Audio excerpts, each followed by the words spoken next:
What's up, guys? Welcome to the Saturday night live stream. Finger guns. Peter, Brent, we already have a couple of people in the room. Cool. Just Nice. welcome. We have the regular guys here. We're sort of becoming a regular, hopefully. But WatchChris, hello. We have Rock the Watch and Steve Papa. Say hello, guys. What's up? What's going on?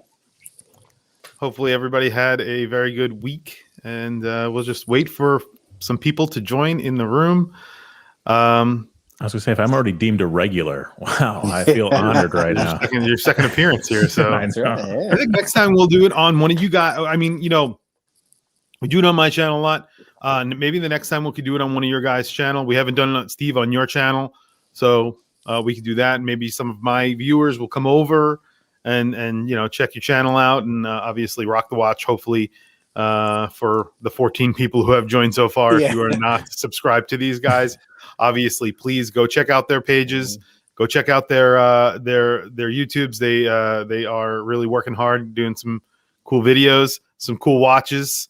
And you know what? We're just going to start with a wrist check, and then we will just get into the topic. Today's topic is basically I've done a video about why I did a video titled "Why You Should Stop Buying Cheap Watches." And you, Rock the Watch, just did a video where you were talking about collecting affordable watches versus buying one, sort of non-affordable or luxury watch, whatever you want to call it. I think the point I was trying to make with that video is when we buy them like that, you don't realize sometimes how much you actually spend. Yep. So when you sit there and you think to yourself, oh, I got, $400, $500, $300 micro brands. Well, there you go. That's $1,500. And I think for a lot of us, it's patience. But some people like the bigger collections. I think I was just trying to say, hey, go take stock in, if you really want a luxury timepiece, look at this, as opposed to the bigger collections. I think that sometimes, Average Joe's here. I think nice. sometimes, What's up, Joe? What's going on, Average Joe? I just want a watch strap from Average Joe, actually. Oh, nice. Yeah. I think sometimes you want like something that's a little bit of a, I don't know, like you want a quick hit. You know what I mean? You want something that. Oh, you absolutely. want something that I just clicked on. Hey, Peter.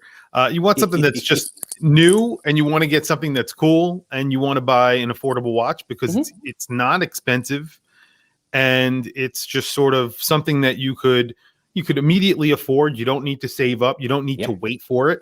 And I do that a lot. I do, and that's why and I've said this a million times. That's the reason why I love affordable watches. I really do. But then there is also that argument. So I do both, and there's also that argument. But let's do a wristwatch check, and we're going to get into that, to really the nuts and bolts of that. We'll go through sort of what your video is about. You got to check out his video. We'll go through my video. Also, Steve, I mean, you recently purchased a watch, so maybe I would imagine if we're going to do a wristwatch check, I think that's what we're going to see tonight. And that's what we're going to see tonight for sure. I'm wearing my Omega Seamaster Professional. Haven't made the video on it. It's actually going live this Wednesday, but that's awesome. My Grail watch so far, I guess. I don't want to throw the term Grail out there very loosely, but it's one of the watches I was saving up for, and I guess a good point for this video right now. So yeah, that's and that has the what movement is that? The 80. It's the 8800. 8800. Coax. No, I love it. It's beautiful. Awesome. Hands down. Like when I was doing the unboxing, I was kind of like shaking a little bit, because like it's the first luxury watch I've had, so like just getting the jitters out of my system and on camera and stuff. Absolutely. Yeah. Oh, it's beautiful. I love it. They're awesome. They're awesome. Quick question though. You can tell you have other affordable watches, obviously. Yeah. You can tell the difference, can't you? So yeah, a lot of it's 100%. tangible. So You even with like I have my Yema Superman, and just that one has just at a 28-24 movement, and just noticing the finishings between them, the quality of everything, even winding it up. Like this winds up like butter. There's no grittiness in it whatsoever. It's perfectly like weight distributed around the wrist. It just feels very premium, feels good. So yeah, you can definitely tell. Now, I don't know between, 3,000 and 6,000, how much of a difference there is. Right. But from that $1,000 to $5,000 mark, you can definitely tell. Yeah, and that was something that I think we spoke about the last time we had. There is a difference. Is the difference five times the amount of that Yema? Maybe not, but Maybe. I mean, and there's another thing know. that I've never actually brought this up, and I've actually said this to myself a million times. People talk about the finishing on a watch a lot. But let's say you wore that Omega every day for 5 years. Yeah. Which I'm planning on doing, by the way. Right. The finishing on that watch is going to be, it's not going to be the same. It's going to look terrible. If you wear it every single day, doing work, going to, the gym, knocking it around. If you have kids, whatever might happen to you, you're going to get food on it, suntan lotion, whatever it is, right? If you work at a desk, your wrist rests on the desk and it scratches the side. Oh, yeah. Yeah. So, and go ahead. I'm sorry. So the finishing on it is going to end up being this exact same as that Yema, because if you wear the Yema the exact same amount of time, eventually the finish is just going to deteriorate on both of those watches to where you're not going to actually be able to tell the difference. Possibly, but then Average Joe just did a video where he sent in his Breitling to go get it refinished, and it looks beautiful, like bright. And obviously, that's a few $100 upcharge of sending your watch in to getting it refinished. But to have them do that, to have them refinish it for you, and you're right. In like 5-10 years, it's going to be scuffed up, but right now, it's perfect. So that's what I'm going to be thinking about. And then this goes into like buying used and stuff like that. But when you're the one to put the scratches on the watch, it's a lot different than getting a used one that has scratches on there, right? I mean, it's because you have that memory of knocking it here, knocking it there, or just going around, whatever. You have those fond memories of wearing that watch during those things. So it's a little bit different looking back at it, 5 years and saying, okay, well, now it's not as, the finishing isn't as good or whatever it is, but at least I'm the one putting it on. Yeah, exactly. You're putting it on. But you made a good point. But it also depends on the type of finishing, because like mentioning Average Joe again in his video, that is an older Breitling. So that entire piece was highly polished. He got it back. I don't remember how long, maybe you can say in the chat how long he had it for. And he had already started scratching it again because it was so highly polished. And as we all know, the higher the polish areas on watches pick up scratches, or they at least show them sooner and more than they do if it's brushed. So with a polished piece, you could use Cape Cod cloth. Again, I mentioned that in a video that I actually did this week. I have that Chopard, which is completely polished. When I actually bought it, it was kind of like a little bit scratched up. And I knew because the case was entirely polished that a lot of those surfaces I could clean up with a Cape Cod cloth, and it looks brand new now, like brand new. And that was just from a Cape Cod cloth. But like a Breitling, I think the Breitling that Average Joe has is all polished. So the whole thing, that's something that you can actually, it's a very flashy watch, which is nice. It's kind of like, bright and cool. But you could definitely clean that up with a Cape Cod cloth. Oh yeah. It's not going to look the way it would look when you get it back from Breitling, right? It's going to look like the day it came off the assembly line. Well, not the assembly line, from the watchmaker, and it's going to look exactly perfect. So that's different. But what do you guys got on the wrist? Yeah, rock the watch. Actually, Seiko Frost Tuna. So, this is a watch. I actually asked Chris about it because I just wanted to know. It looks huge. This is actually a weird watch. I'm kind of digging it because if you notice the case, right, it's 47 millimeters, which sounds huge, right? But the way it wears, I don't know if it's because it's short this way, but it's only 40 millimeters on top. So when you look at it, it just wears smaller. I never had a Monster and I never had a Tuna. And I was looking at the Tuna. I'm like, it kind of looks big. I wonder how it wears. So I bought it. And this, I don't know if you ever had this happen to you. I know Chris and I have talked about it before, but this is one of those watches that surprised me. I actually like it. And I do. I was surprised. I didn't think I would because it looks big and bulky, but in real life, it wears different. The dial is awesome on that watch. Oh, the dials. Yeah, I'm trying to get the Frost Monster, but they don't make those anymore. So Yeah. Have you done a review on that one? Smaller. I have done. I filmed the unboxing, but I haven't. I got so much I got to drop. But yeah, I just want to see it up close. So, What about you, my Chris? turn. I think you guys probably know what I have on today because it's like the most recent acquisition. The Tudor P01, which I put on a bracelet, I see that. which a lot of people, I think it was Wrong Time Watch on my Instagram, just said, I said, I just put it on my Instagram. I was like, tell me what you think. And Wrong Time Watch just was like, no. Take it off of there. I was like, okay, well, all right. Dude, I'm a big fan. You're being honest. I love it. Tell you the truth, that was my biggest rub with that watch. You and I talked about it. Remember before you bought it? I said, I don't like the strap system. The way it just, I don't know. It looks really unique, definitely. Yeah. But I want to see how it works in person. It's a weird watch. And I did a video about ugly watches. And one of those watches that I put, one of the watches that I put in that video was this watch. I think it's one of those ugly watches that are really cool. Yeah, it's very unique. Yeah, and it's sort of like the Ploprof from Omega, which is just a beast, and it's just a really interesting looking watch. It's not your everyday, whatever. Is it comfortable? It's not as comfortable as a Tudor Black Bay 58. No, it's not as comfortable as a Tudor Black Bay 41.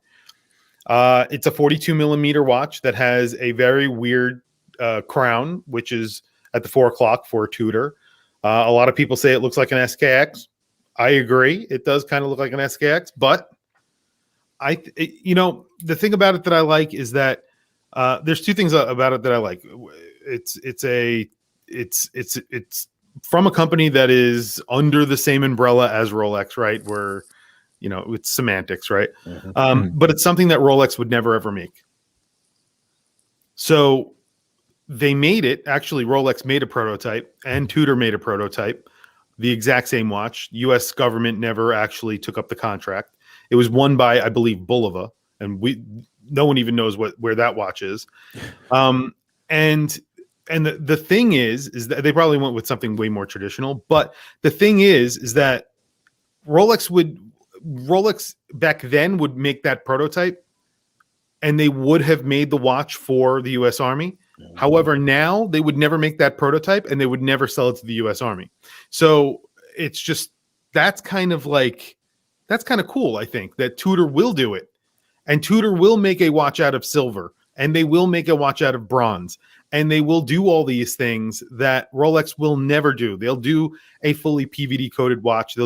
So it's those watches from Tudor that I find really attractive. I do find the other, the Black Bay 58 with the black bezel. I find it attractive. I think it's a really good looking watch. Yeah. But it looks like a Submariner. And if I was going to buy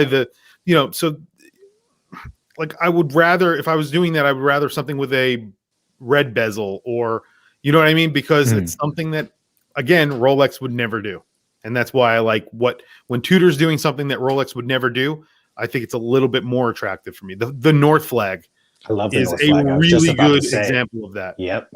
Integrated bracelet. You could cool. see the movement from the back. It's just a cool watch.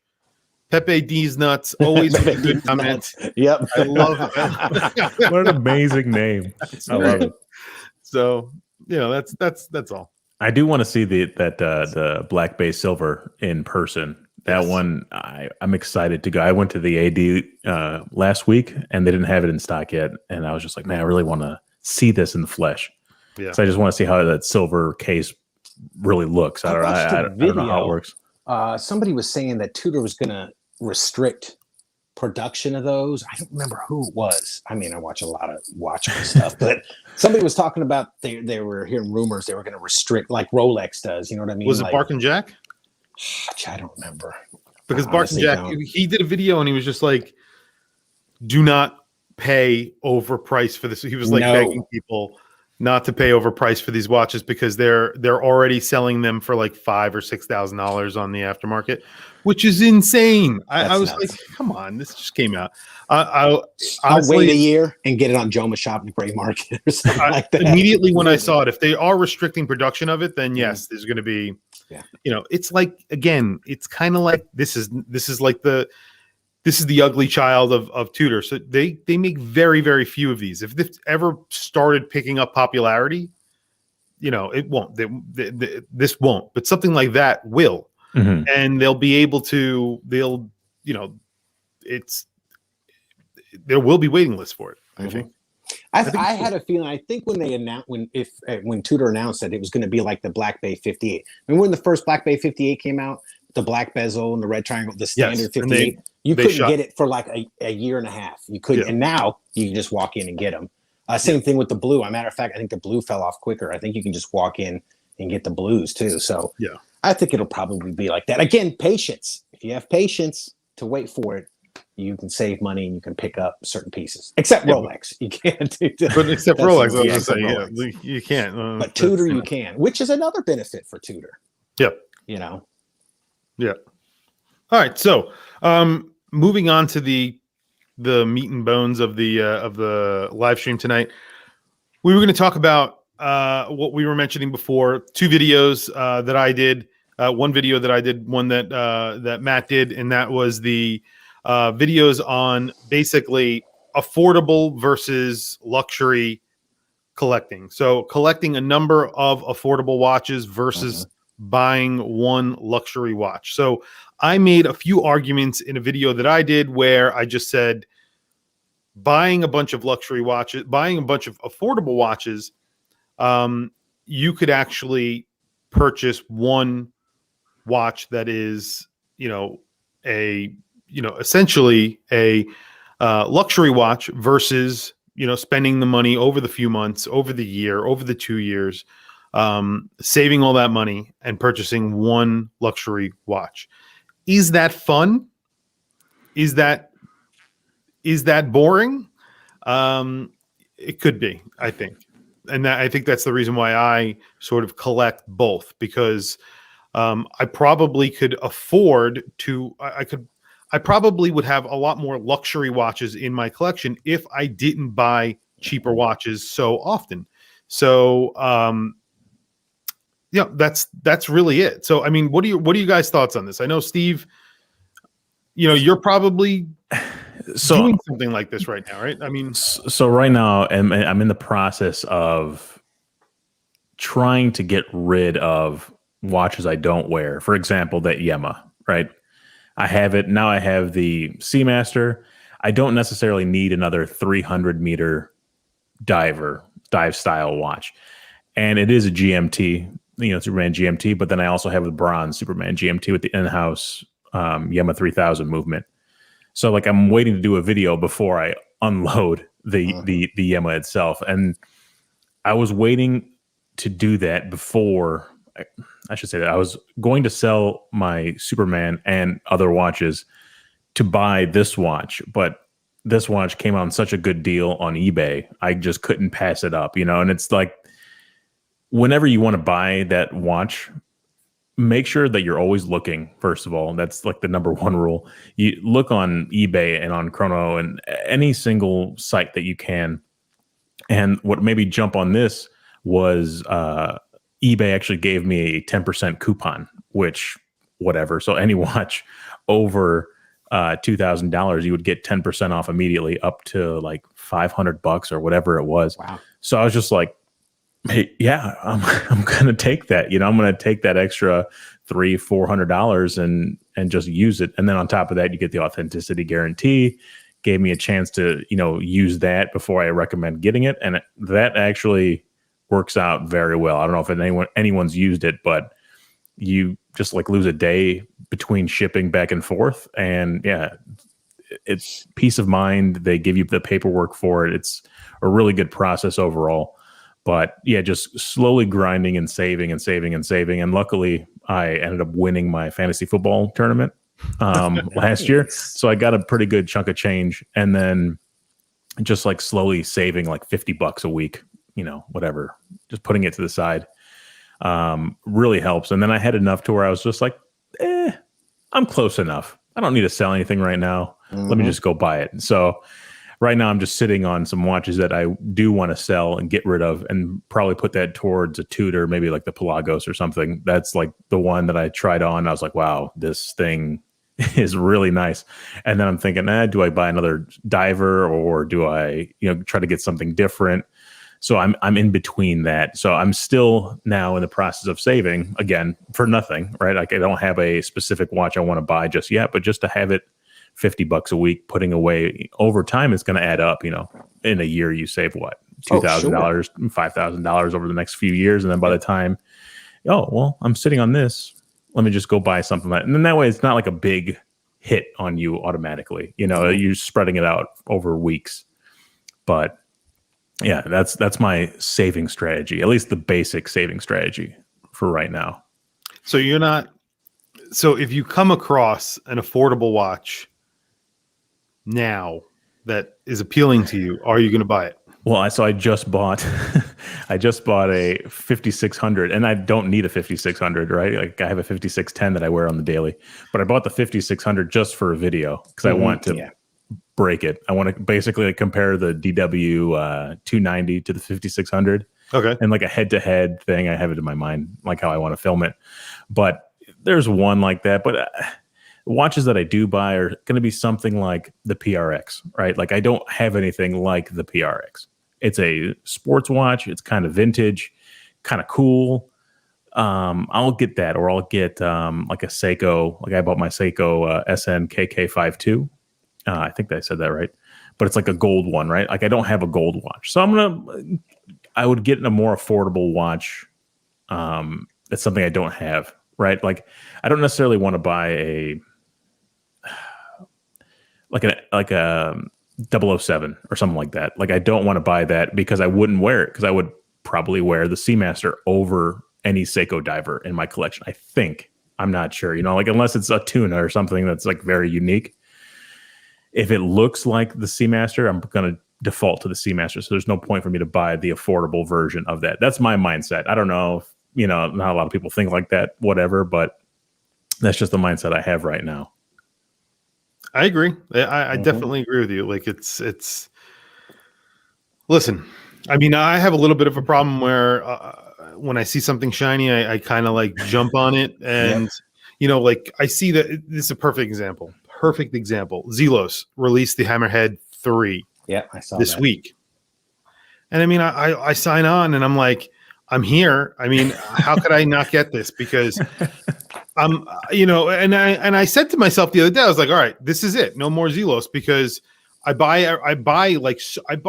so many Zelos over the years. And, I think that they continually get better. I really liked the Hammerhead 2 when it came out. I thought they did a really good job. The Hammerhead 3 came out, and here I am. So, I mean, that's something that... You bought one? Yeah. I was going to, and I'm like, I just sold my Swordfish Titanium 42 because I didn't wear it. And I was like, So I got the notice, and I'm like, I'm not buying another Zelos because what was it, $350? Somewhere around $350, and I thought to myself, all right, I'll probably end up selling it for $300, so I'll lose money. But it takes money to make money, because I mean, you got to spend money to make money. So I would make a video of it, a couple of videos, and then I'd end up passing it on probably. But I don't know. Well, the Zelos are kind of like they do have a unique K shape, right? Like they look pretty cool. So like I could see getting the affordable version of that, right? Like at least it has its own kind of unique characteristics on how they do it. I haven't bought one, so like I can't really attest to how well they're made or anything like that. But that's like the cool thing with watches too. Like even if you do buy one, right? Like you just said, you bought one for $350, you're going to sell it for $300. So what's $50 for you to wear it for the next 2 months? Some of them are like that though. Zelos, you're pretty good to get your money. Some of the other ones, like you're going to lose a ton of money on them. So it's kind of like they're a hot brand. They're a very hot brand. Yeah, you're probably not gonna have any problem selling that. Yeah, I'm part of the reason, because I've made 700 videos with Zelos. I've literally bought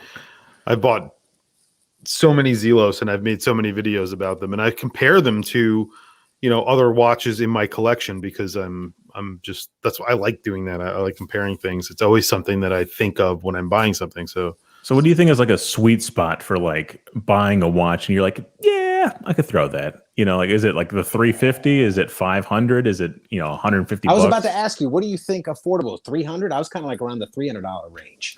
To something where I'm just going to throw it away, just like whatever, I'd probably say 300, 250, somewhere around there, Yeah. That seems like you could get a good watch for that price and like something very basic and then resell it, right? Yeah.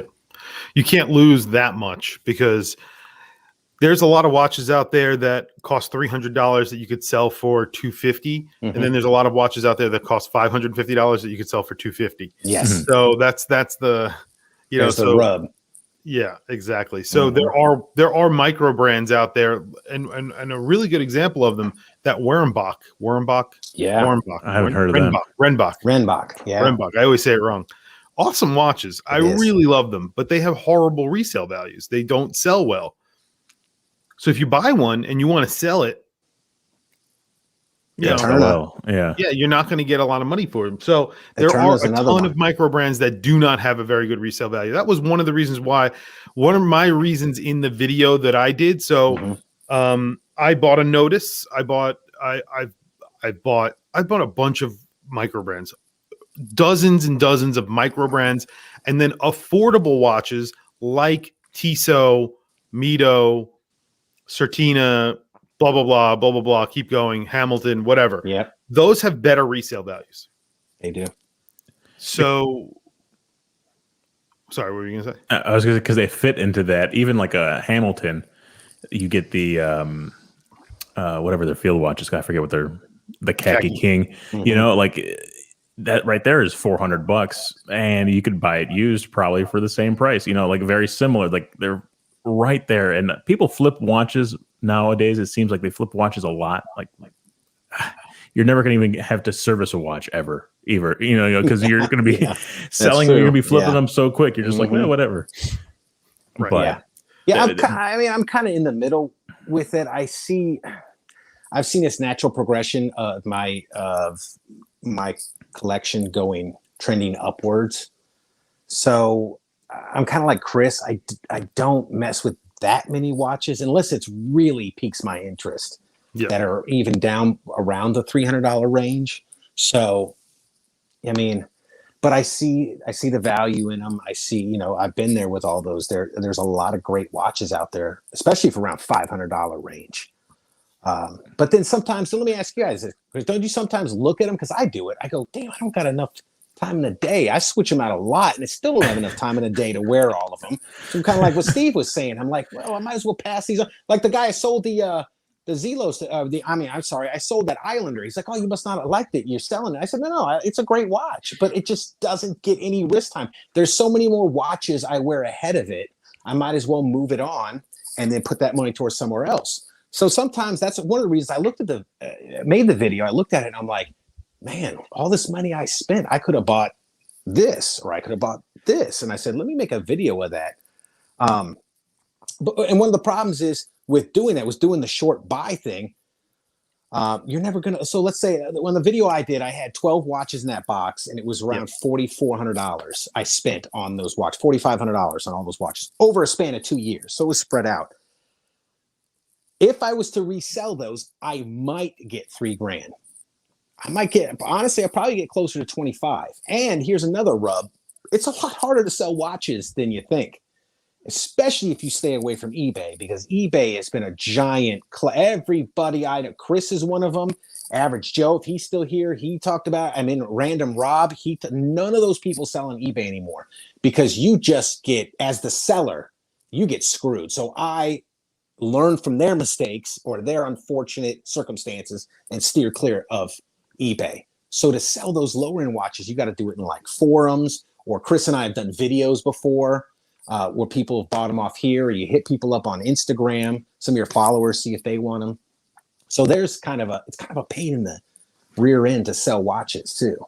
Yeah. I'm in that process where that's where I usually primarily sell is eBay, and then they dock you with all those fees and stuff. I'm like, oh my God.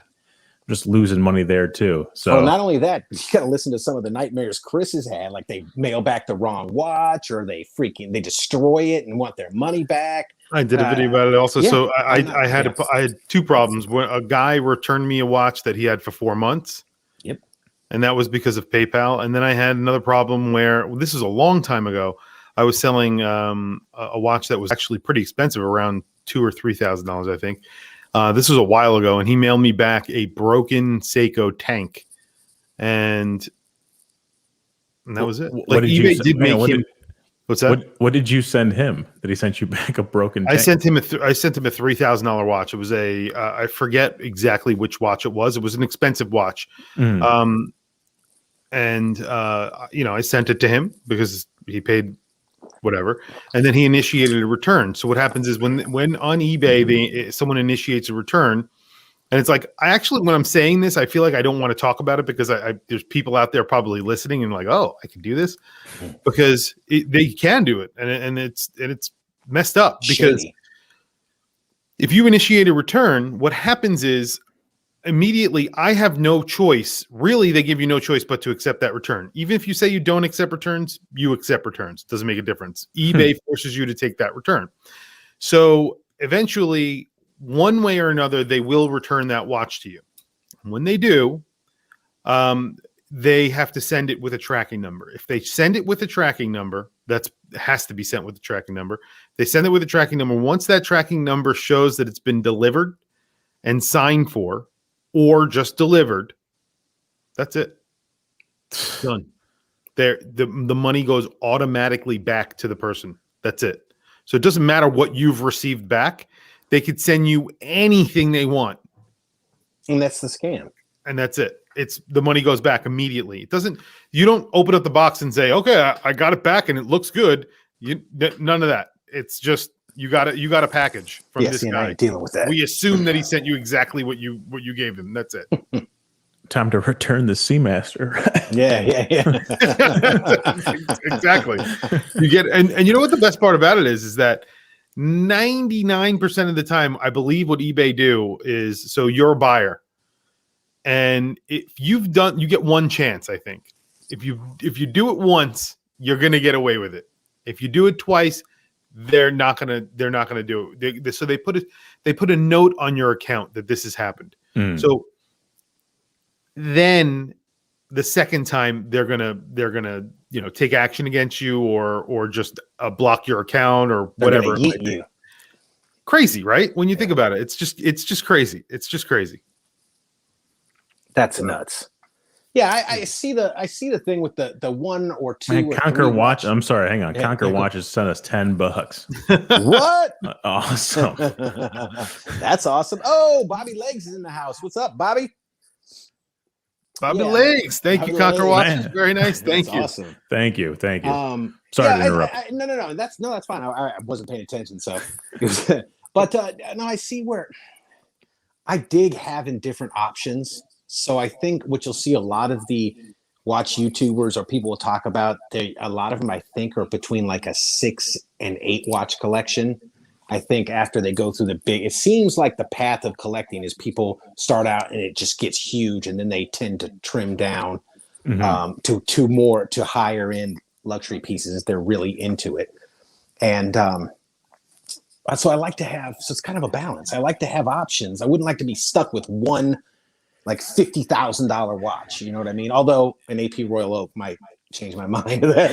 So I get it. I get, the whole deal with the where it's at. But I think what Chris was saying, economically, if you think about it rationally, you're like, yeah, why are you spending your money on this when you can buy this? But like he said, it's boring to sit there and wait a year and not buy new. I'm saving my pennies, but I don't know. It's kind of the right thing to do. It all depends on what you want to buy. Like I just bought that Orient Bambino because I wanted a dress watch. I didn't have a dress watch. I was like, I primarily wear divers and digital watches for the most part. But I was just like, I need a dress watch. I need something good. $100. All right. Yeah, I'll buy that. It's just there. It's a decent watch. It has, some good history behind it. Why not? I think that so what happens is, how can I put this? So when I first got like my first Seiko diver, right? That wasn't the SKX. It was actually the SBDC 061. When I first got that, I was like, this is amazing. I love this watch. I wonder what the Marine Master 300 is like. Yep.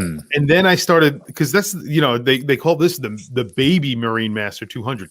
How much nicer could that Marine Master 300 be? Then I started looking at that. So then I started looking at the LX models, because those are like a little bit, and they have, the spring drive movements and this and that.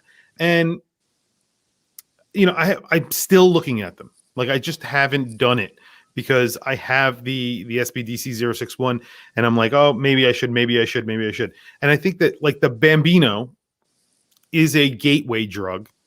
Yes. And you are, you know what I mean? It's like, you've gotten a taste of that mechanical, good-looking dress watch, and then you're going to say to yourself, man, I really love this Seamaster. I really like that Zenith that looks like that has that looks like your Bambino, but is just like the ultimate, movement, case, everything beautiful, and it's that, you're going to start, it gets the juices flowing, and then you decide, okay, maybe I'm going to step it up. So I'm definitely in like this range right now where, like I don't, the dogs, I love them. That where I don't want to spend that $300 because I know I could save just a little bit more and end up getting that Zen 556, right? Like that's a great watch, right? That's an amazing watch. And I know I could just save for that little bit more, and I don't need to buy I don't have to buy a watch once a month or whatever. Maybe once every 3 months. If I could cut down my spending to that, to where I can limit it and still get a very decent quality watch, like a ball watch or something like that, where, okay, now it's worth it. Now I might actually keep these and be like, okay, yeah. And then that resale value, will actually maintain its value, I guess. Yeah. I have to physically tell myself, do not buy. Like when the Zelo thing came out, I'm like, oh, I like the orange one. I was considering the orange one. I'm like, oh, that looks good. And I'm like, nope, no, don't do that, because even though it is a Zelo, so you can resell. I'm like, don't do that. You said you were going to buy. I'm telling this in my, I have an argument. So don't do that. Don't do that. Because then the next time something hits and you want it, like something that you really want, like a Grand Seiko, that's always on the list. There's a list that's always, you're going to be like, why did I buy these 5 or 6 watches? So. Yeah. I was looking at that ball. Josh Town Watch. Yep. Just hit 5,000 subscribers. He did. Nice. Congrats. Congratulations on that. Yep. And he gets plenty of ball in for review. I was going to say balls in for review. I don't know where I'm going. He gets a lot of balls in for review. He's the ball guy. That's low hanging fruit. Right there. You got to make better than ball jokes. You got a lot of balls. They look real. I see so many reviews on them. I want to get one. It's just, once again, I have to wear it and blah, blah, blah. But that's one that I'm looking at. And also the Marathon G-SAR is another diver. I'm just like, I don't need another diver, but that one looks so good. That one looks really good. I love that Marathon. The Marathon's awesome. But the only thing about the Marathon is the bracelet. And they actually reached out to me for a review. And I told them, I was just like, listen, I'm at this price. I'm going to have to say something about this press clasp. I can't. I got to tell you, because he asked me, he's like, anything off the bat that you would, I was like, yes, definitely the clasp. He was like, okay, we don't want to do a review with you. I was like, fine, no problem. I was like, I can't not say anything about it, because I don't believe that clasp is for the price that they're charging. They're charging like $1,000 and as a press clasp. That's insane. Yeah. And it just doesn't fit the bill. It's like, doesn't make any sense. I don't know. I wonder if you would get on the rubber, it'd be any different. I'm sure it's really nice on a strap, and I'm sure that bracelet's really nice. I just don't think that them charging that much for a clasp makes any sense. For the automatic, it's a really nice watch, but they, I don't. Yeah. So, oh Jesus, Conquer Watches, you guys got to check out Conquer Watches on Instagram. IG. There we He's go. letting, Beer money send now. us some watches if they make watches. He's gonna all send some watches for me to review. Oh, nice. Okay. Yes, and then if you guys are interested, of course, Sure. Kim, I think his name is Kim from Conquer Watches. Maybe we could cycle them through you guys, whoever wants them. We'll always looking we forward can do that. Yeah, absolutely. Yeah, I think he's making 2. I think Random Rob just got them, and he did a video on them, and they were an automatic with a Miyota 9000 series, and then he had a quartz as well. So we'll definitely check them out on my channel, and we'll see if you guys want to check them out. Listen, too. you always need quartz in your collection. I'll tell you what, I got that quartz Tag Heuer, that Formula One. I never have to look in the box. When I open it up and I'm like, what am I feeling today? Getting the vibe for the day. And I'm like, yeah, well, that one's still on time. Let me grab that sucker. I don't have to wind anything. I don't have to set it. I don't have to, That's how I feel. That's how I feel about my Skyhawk. It's just atomic controlled, solar powered. It's there. It's running. I know exactly what time it is. It's perfect. I sync all my watches to that one whenever I, take them out of the box. Yeah. And you just had that service too, right? You had I just put a new crystal on it. Yeah. Crystal on it. Yeah. But you were mentioning Rock the Watch. You were mentioning that you would like a Royal Oak. Oh, are you kidding me? Would you like a Nautilus as well? Maybe. If they were two separate ones. I have something I would like to share with you. Oh, well, what do you think of this watch? I think a few people made some videos about that sucker. I think we had beautiful. I think you had a press conference that you did about this watch. My God. So the other thing we wanted to talk about tonight was another video that we did, that I did, and Rock the Watch did. And I think, by the way, Steve, I hit you up for that. I want people to know I wasn't stealing his content. I No. asked him ahead of time. Listen, I just want people to be stealing like, hey, content? you're copying Chris. Well, of course I am. I asked him about it. He's the one First who broke off- the story. First off, I'm going to be doing a series of watches, and if you don't do a press release after each video I do, I'm going to be upset. And Steve, I think you said you threw up in your mouth. Yeah. When you saw this, pretty when bad. you saw this, I think that is a positive. I think that was the effect that they were going for, because I think a lot of people. I mean, I've never released a video where every single person who made a comment on the video was saying the exact same thing. Every single person said, "This is disgusting. What are they thinking? What's wrong with them? Why would they do this?" Yeah. I mean, see, the only it does have the hidden crown there. I was gonna say they have a couple of cool things, and the one that you pointed out was like you could flip the watch upside down and wear it the other way, and I was like, actually, that's pretty fucking cool. It's actually pretty cool. Excuse me, language, but yeah, I mean, that's pretty cool. Yeah, the hidden crown, but I mean, yeah, that's pretty much it.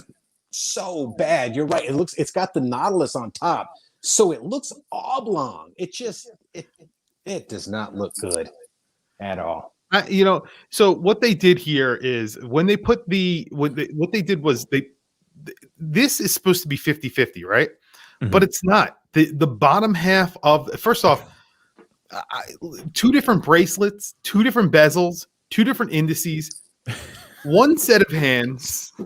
I don't know what the deal is. But also, look, the lugs are different from the top to the bottom. So you have different lugs. You have the Nautilus lugs, and then you have the Royal Oak lugs. Royal Oak bracelet, Royal Oak. It's split. That's why I was saying my OCD. I'm like, oh my God, it's 2 different bracelets and it's oblong. It's just not symmetrical. I'm like, mind blown. I just can't.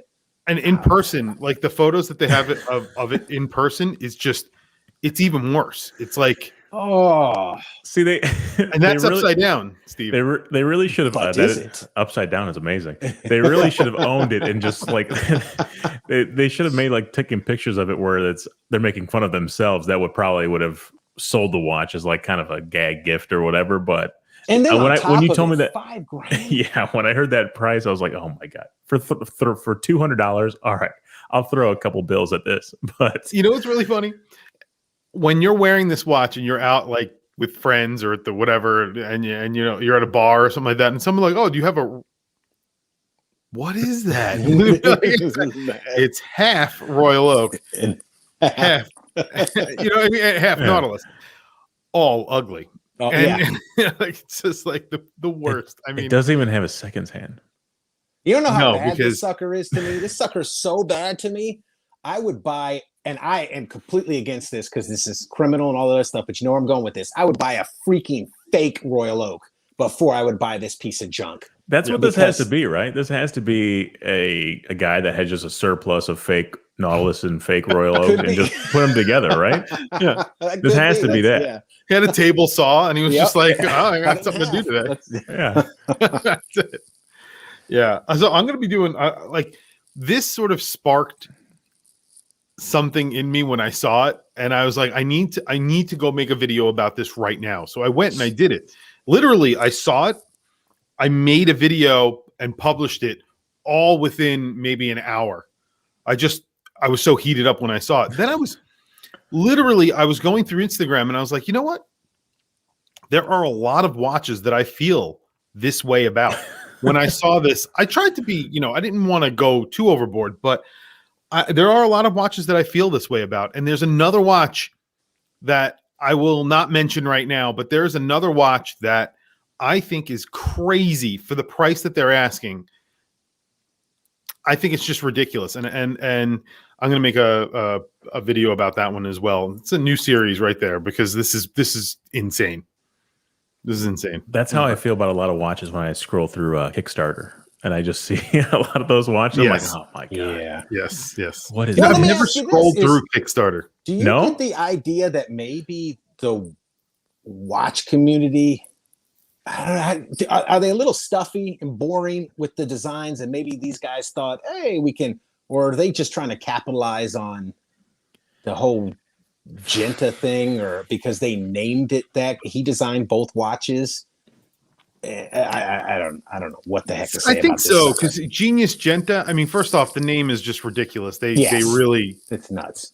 That's a ridiculous name. And then the fact that Gerald Genta designed both of the watches, putting them together doesn't make it.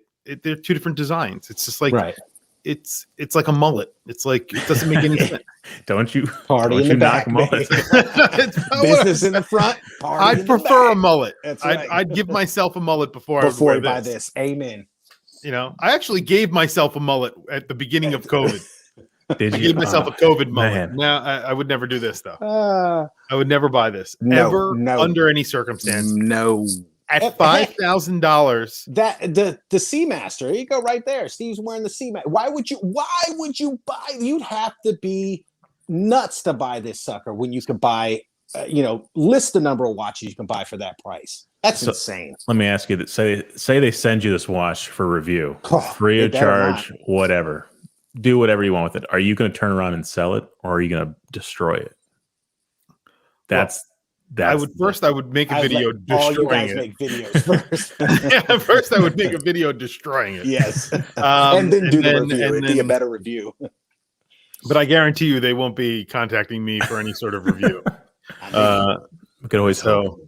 Yeah, you have not made a video yet, so I have not. I have no chance. But I just thought this was a really interesting, just a silly sort of looking watch that it's almost like people are running out of ideas. Yeah. And the thing is, and I've said this, there are so many watch designs out there, and it's very, very hard for a watch brand that's starting up to come with an original idea. It's always taking influences from the major three, as I call them. And I've made videos about this, but the major three, you have your Submariner, Seamaster, and 50 Fathoms. Those are the major three. Every single dive watch is basically an homage to one of those three. This is basically an homage to the Submariner, which is an homage to the 50 Fathoms. Everything goes back to that. almost every single watch. Yeah, goes you can back to track those its three. lineage back to that. Yeah, Everything. So it is hard to come up with designs, and I think this is a creative, kind of thing that they've done, and I'm knocking it. right. But at the same time, I do understand that it's very, very hard to come up with a brand, coming up with an idea, and doing this is really ballsy. Yeah, And not the type of balls that Josh has. I was gonna say, but jumping off a building without a parachute's pretty ballsy too. But I wouldn't recommend it. You see what I'm no, saying? absolutely not. But So guess it's what? kind of to me in that situation. But So I bet you there are people who are buying these. I was just gonna say, what's your over under on the amount of people that are gonna buy these? Over under 10.5. If you want either one of these watches, if you wanted to go buy one of these watches right now, the bottom half of this watch costs about $100,000, and the top half of the watch costs about $50,000. yes, Both of them are $20,000 watches, yes, or 29 and 20 and 18 or something like that. So you can't even buy these watches. So, I mean, not that I would ever that's just I don't know. But hold on, someone mentioned in the comments, it might have been Joe. Why don't you get something like Chris has reviewed them, the D1 Milano, an homage to a Royal Oak, or let's see, what's the 9.4 successor? A 9.4 successor. There's a good point. They kind of got both in because they kind of take inspiration from both. So why don't you go with something like that, or the PRX? Or, I was just about to say that. PRX. Besides this, take your $5,000 and buy a PRX, and then buy a ton of other watches. You have a whole collection for $5,000 right there. Yeah, as opposed to this. I don't know. I guess if you're stuck on this watch, then that's the one you. I mean, if you're stuck on one of these watches, come on, these watches. If you're stuck on those two watches, there's only one way to get both for $5,000. That's right. I still can't believe it's $5,000. It doesn't make any sense. $5,000. Yep. That's the one. Hey, that's my new grail right there. I'm gonna save up for that. My Lord. So, do you guys have any cool tricks on saving for a grail watch? Or just saving up for watches? Anything odd? So that's a good question. I mean, I have one, and people don't do this anymore, but you could save up a lot of change, right? And I just been saving change. Right now I have, I think, $129 in there. Nice. So I don't know if I'm going to use it to buy a strap or something. I don't know, bracelet, but maybe I'll just keep rolling it. But my uncle had like one of those big 5-gallon jugs. Oh yeah. And he was saving for years. And this is, back in the day, 2000s, late 90s, when people actually had cash on them. And so over time, he actually had like 10 grand saved up. Oh my God. Change. There you go. Yeah. Cause he would just like keep tossing change in there. And over the course of 20 years or whatever it was, and he put it on a down payment for a pickup truck. It was pretty impressive. I'm just like, yeah, we could do the same thing here. Just put it outside my door and just have people toss change in there anytime someone comes over. I think I mentioned it before, a little trick that we use to help pay for watches.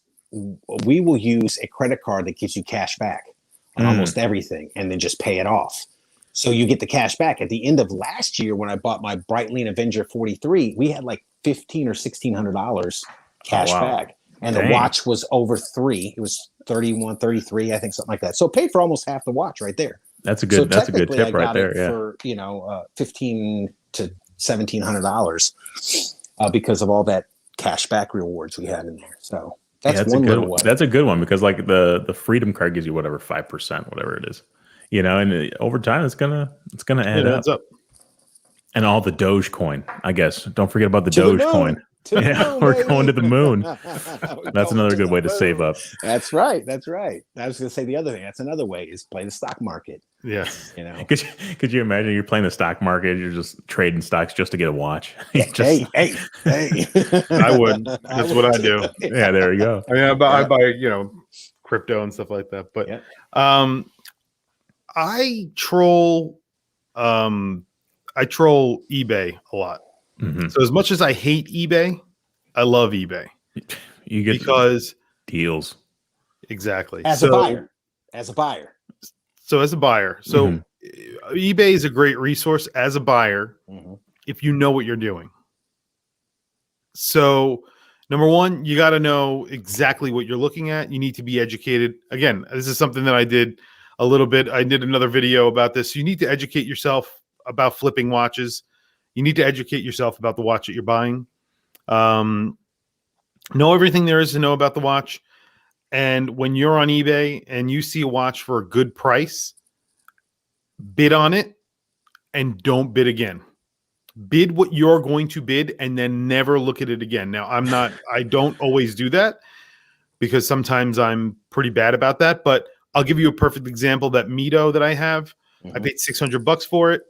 I see those selling for $700, $800, $900 because when people go on, first off, I always check past sales of that watch, and I will never pay what that watch actually sold for, depending on condition and everything like that. Box, papers, condition, strap, this, that, the other thing. So I always take that all into consideration. But let's say I look up that Mito Ocean Star 1000, that Mito Ocean Star. If you look that up and you see that they have sold for $700, $800, $900, they're all in generally the same condition. I would never pay $700 for that watch. The most I would pay would be $700. So what I do is when I see one come up for auction, I see it's from a decent seller. I see that they have it listed slightly incorrectly, and I know this is people gave me crap in my video when I said this, but people make mistakes in their listings. That's not my fault. That's their fault. So know what you're selling or don't sell it. So knowledge is power. Exactly. So you're going to make a mistake. That's not my fault. So a very good example of that is this watch. So this came with the bracelet. The guy said that he was going to try and put the bracelet on. He wasn't able to do it. I was able to do it.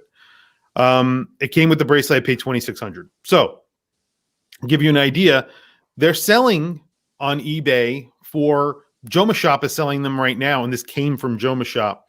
So it came from the guy bought it from Joma Shop, didn't like the watch because he wasn't able to get the bracelet on it. Brand new in the box with the Joma Shop receipt, went through the eBay verification process. So I got it basically directly from Joma Shop with an additional bracelet. By the way, the bracelet goes for a pretty penny. And I paid $2,600. So Joma Shop is selling it for $3,200. Solid deal. Solid deal. Yeah, exactly. So, but he didn't list in the listing that it came with a bracelet. It was one of the photos in the thing. And I was like, "Yo, what's that bracelet in the?" Yeah. Didn't mention it in the description. He goes, "Oh, that's the bracelet that comes with it." And I'm like, "Okay, bid." Yeah, and I did, and that was it. And I bid, and I walked away. Same thing with that Mito. I bid, and I walked away. It looked all scratched up. I was just like, I'll bid, and it's a polished watch. That's the Mito. It's polished. If it's scratched up, I'll polish it up. I got a Cape Cod cloth. Yeah. It came perfect condition. It was much better than the photos. $600. This came mint condition. The bracelet brand new in the plastic. The strap, I had it over here, brand new, completely untouched. And the case didn't have one scratch on it. The buckle on the strap had a little bit of scratching from desk diving. Now, here's the point of all what I'm saying, because I go on when I get heated about eBay, but I could flip this watch right now if I wanted to. Yeah. I could probably flip it for more than what Joma Shop is selling it for because I have it on the bracelet. So if you want it on the bracelet, I have it. I haven't done a video about how I did it, but there's a trick to doing it, and I figured it out. It's not hard. It doesn't take rocket science. In fact, I'm pretty stupid, and I was able to do it. So, hey, you're not as stupid as me. Okay, I'm not as stupid as the guy who sold it to me. Yeah. That's about it. He's watching anyway, right now. You never know. Stupider than me. Hey, the whole point is that I'm able to flip watches like this because I'm smart about the way I buy my watches. I never buy new. I always buy on the gray market. I buy a lot from eBay because I trust myself and my ability to actually spot a fake. And especially with the verification process that doesn't cost me anything right now. Right.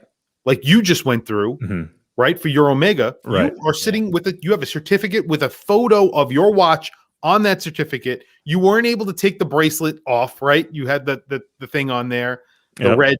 Yep. You're giving my video away. It's coming out Wednesday. You're giving away all the secrets to that video. Because I have a few of these laying around my house now.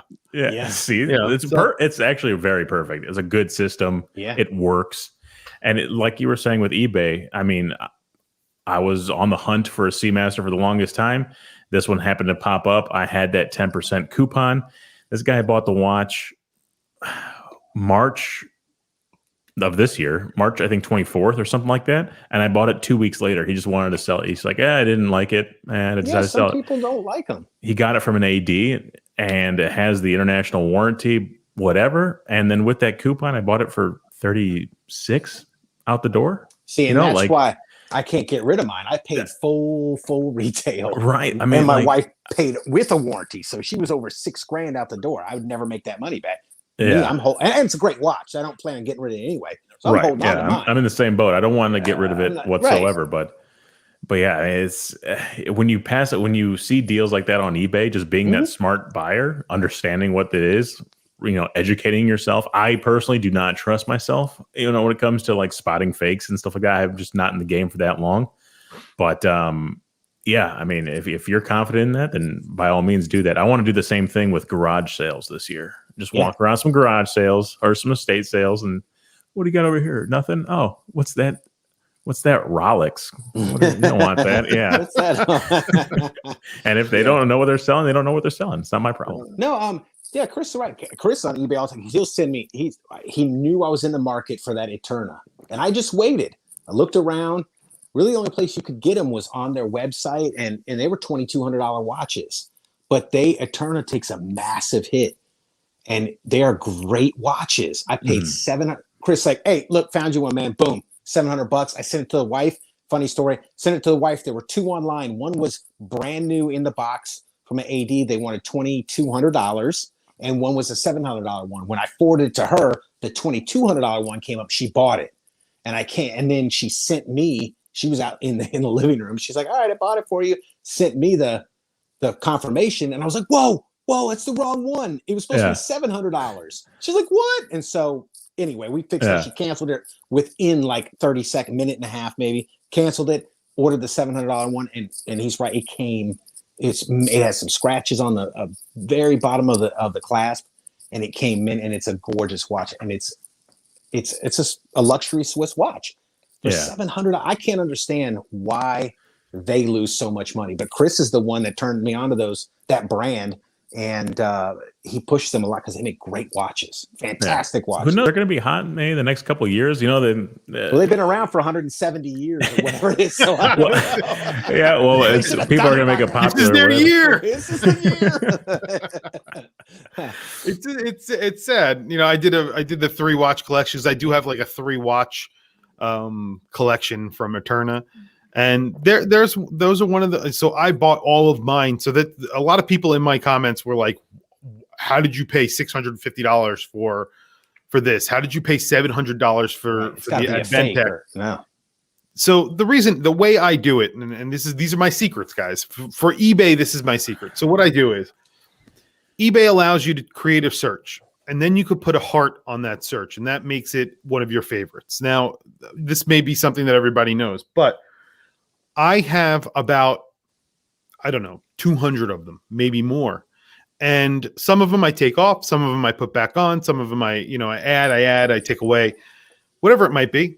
And what happens is I'll, before I go to bed, when I wake up in the morning, in the afternoon, when I'm bored, I go through my saved searches. And what happens is when there are new watches that actually pop into the actual, it'll give me a little bit of a dot next to the, Eterna. There are a lot listed. Most of those are in Europe. When they're listed in the United States, and that's how I have it set up, I'll get a dot. And the 3 watches that I own from Eterna right now, I've had probably 5 or 6 in my years of owning Eternas. I have the Royal Kontiki, I have the Kontiki Diver, and then I have the Advantech. Now the Advantech is like it's a GMT. It has an in-house movement. ETA started by Eterna, so I don't know if a lot of people know that, but Eterna were the ones who actually started the ETA movement factory, basically, and they were bought by the Swatch Group, and now that is part of the Swatch Group, but that was ETA who did it, and they've been in continual operation. So they have a lot of history. There's the Kontiki as well. There's a movie that was made about it that that Matt was telling me about the other day. A lot of history behind the brand. Not just a micro brand, not even like, they're like I always say like an Omega, but maybe they're not, that high end, but they have a very good history and they've been around for a very long time. So what happens is when I check my auctions, I'll go through and then all of a sudden I'll see something pop up and I'll buy it. And that's what happened with that Advantech, $700. That's what happened with the Royal Kontiki, which was an amazing deal, $650 on that. That was like a $7,000 or $8,000 watch when they sold them.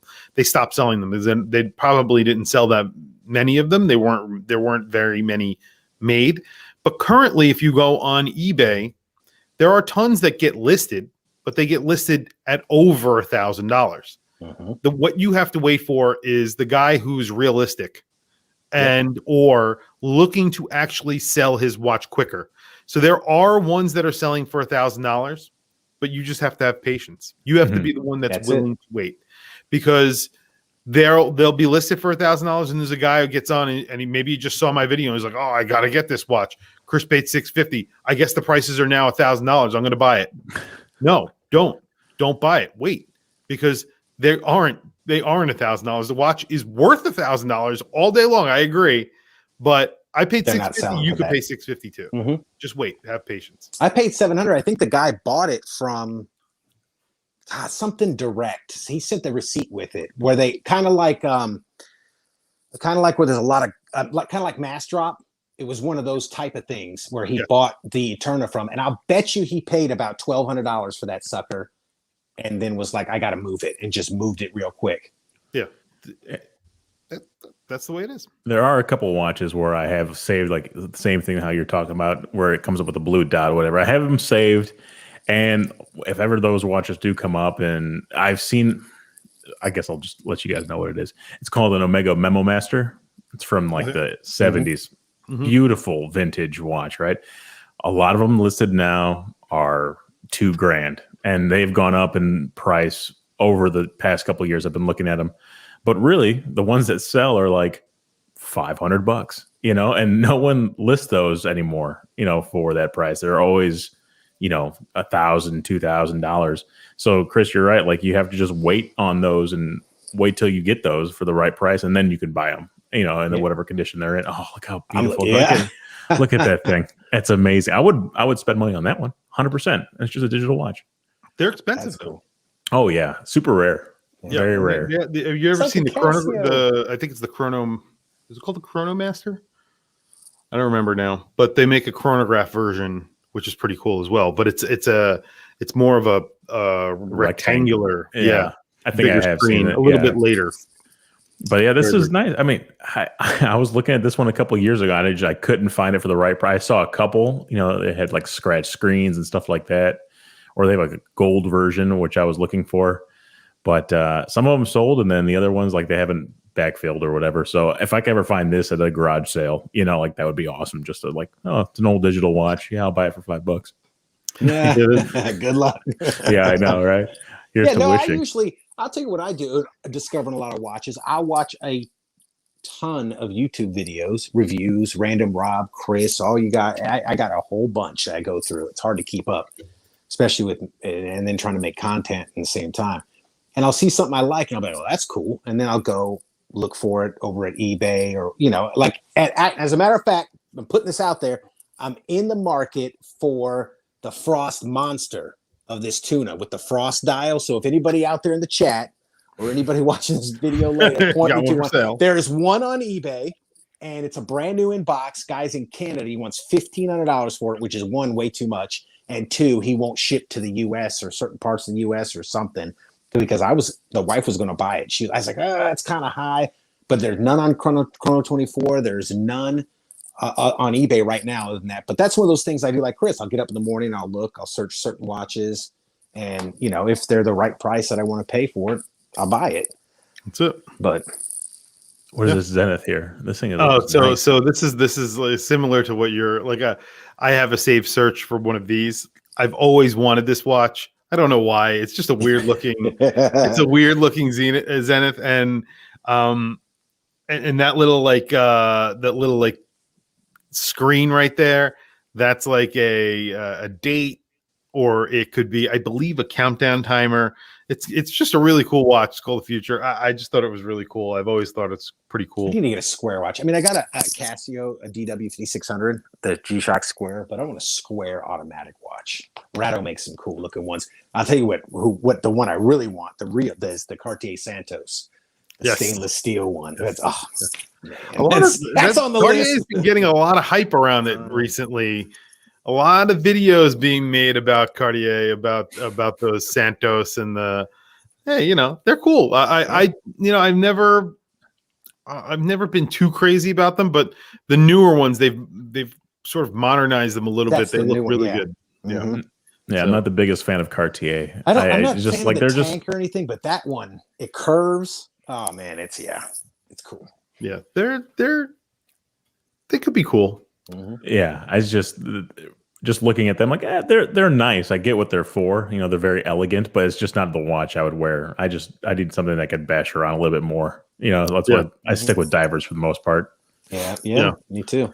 I'm a dive watch guy. Mm-hmm. That's why when I go to buy something like a dress watch, it's hard for me to do it because exactly that reason. That's why I like to have a thinner dive watch, because I'm not wearing it because I'm going diving. I'm wearing a dive watch because I like the aesthetic of a dive watch. Mm-hmm. I like the functionality. I don't really need it, but I like the ability to have the ruggedness, I guess of just the ruggedness, I guess, in general of the watch. Mm-hmm. That's what I like. So I just dive watch. Yeah. I'm very careless. So like just to have something that has 30 meters of water resistance and like I have to worry about washing my hands, I'm just like, no, pass. Josh says I need the full gold Santos. He is correct. I do need the full gold Santos. Yeah. The full gold one is the way to go. That's the way to go. Right. Taz says, I'm the one that does all those lowball offers. I'm just like, whatever. Let me know if you want it. Yes or no. But let me tell you something. As someone who buys and sells on eBay, respond to every offer. Mm-hmm. If you are the person who receives a half price offer of what you're selling something for, don't be insulted by it. Respond to them. And then listen, I receive offers all the time, and I'll be selling something for $2,000 and I'll get an offer for $400. And I'll be like, okay. This guy's being whatever. So I'll respond to him. If my price is $2,000, then I'll respond to him $1,900. Mm-hmm. Even though I'm not looking for $1,900, I'll take $1,500.